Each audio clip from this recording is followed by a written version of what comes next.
Mga brothers, ang bagong 150cc scooter ng Keyway Philippines, the Icon 150 na may presyong 69,900 pesos. Aggressive and sleek looking nga ang tindigan nito na hindi papahuli ang body design in a scooter category.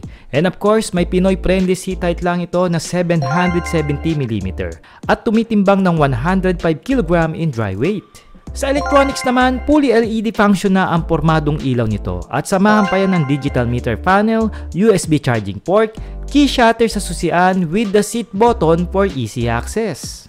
Ang makina ng Icon 150 ay upgraded na ngayon kumpara sa dating model nito na Icon 110 dahil naka 150cc na ito na may power ratio na 10 horsepower at 7,000 RPM and 10.8 Nm of torque at 6,000 RPM na carb type ang fuel system with the Keyway Extra Power technology. Kaya naman ito magkarga ng 5.4 liters sa kanyang fuel tank na may average fuel consumption na 40 km per liter na depende sa inyong takbuhan.